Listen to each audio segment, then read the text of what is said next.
Screen time সীমিত করার ৩টি সহজ উপায়। আমি যেহেতু কোয়ালিটিফুল এবং কন্ট্রোল স্ক্রিন টাইম প্রমোট করি, একটা প্রশ্ন আমি প্রায় পেয়ে থাকি যে বাচ্চার স্ক্রিন টাইম আসলে কন্ট্রোল করবো কিভাবে?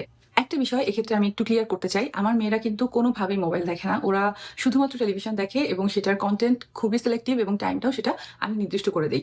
এখন আপনার ক্ষেত্রে ৩ টি বিষয় মনে রাখতে হবে। বাচ্চাকে যখনই আপনি স্ক্রিন টাইম দিবেন না কেন, এই ৩ টা স্ট্র্যাটেজি ফলো করবেন। Number 3 is the most important thing. So please ভিডিওটা লাস্ট পর্যন্ত দেখবেন। ১ম বিষয় যেটা সেটা হচ্ছে গিয়ে ক্লিয়ার একটা ইনস্ট্রাকশন। আপনি স্ক্রিন টাইম প্রোভাইড করার আগে আপনার বাচ্চাকে অবশ্যই ক্লিয়ার একটা ইনস্ট্রাকশন দিবেন যে আপনি তাকে আসলে কতক্ষণ স্ক্রিন টাইমটা দিতে যাচ্ছেন।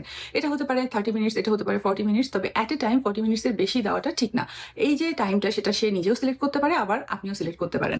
এখন মূল যে বিষয়টা সেটা হচ্ছে যে আমি যতই টাইম সিলেক্ট করে দেই না কেন, সেই টাইমটা যখন শেষ হয়ে যায় তখন সে অনেক বেশি পরিমাণে ট্যান্ট্রাম থ্রো করে বা সে আবারও দেখতে চায়, সে টাইমটা বাড়াতে চায়। এটাই হচ্ছে গিয়ে আমাদের কন্ট্রোল করার একটা বিষয়। আরেকটা বিষয় অবশ্যই আমাদেরকে মনে রাখতে হবে, স্ক্রিন টাইম কন্ট্রোলের থেকে কিন্তু স্ক্রিন টাইমটা যখন শেষ হবে তার পরের যে ট্রানজিশনটা, এটা হচ্ছে গিয়ে সবথেকে গুরুত্বপূর্ণ একটা বিষয়।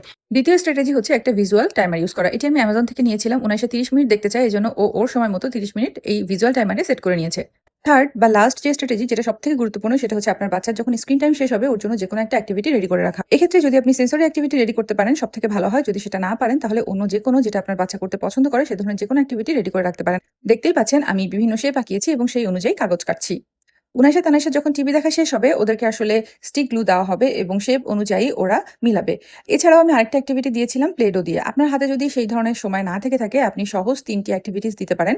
সেটা হচ্ছে আপনি ওয়াটার কালার দিতে পারেন, অথবা স্লাইম বা প্লে ডো এই ধরনের, অথবা কোনো সিজার ওয়ার্ক দিতে পারেন। তো আপনার বাচ্চা আসলে যা করতে পছন্দ করে আপনিই ভালো বলতে পারবেন, সেটা দিবেন। দেখতে পাচ্ছেন ওরা খুব সুন্দর করে এগুলো গ্লু দিয়ে আটকাচ্ছে এবং ওরা স্ক্রিন টাইমের পরে কোনো ধরনের ট্যান্ট্রাম থ্রো করা বা না আরো একটু সময় দেখতে চাই এই ধরনের কোনো ধরনের বার্গেইন করা, এরকম কোনো কিছুই করেনি। একটা জিনিস সবসময় মনে রাখবেন যে স্ক্রিন টাইম কন্ট্রোল করার ক্ষেত্রে সবথেকে ইম্পর্টেন্ট যে বিষয়টা সেটা হচ্ছে স্ক্রিন টাইম যখন শেষ হয় তার পরের যে ট্রানজিশন পিরিয়ডটা আছে এই ট্রানজিশন পিরিয়ডটাতে বাচ্চাকে আসলে একটা অ্যাক্টিভিটিস এর ভেতরে রাখা।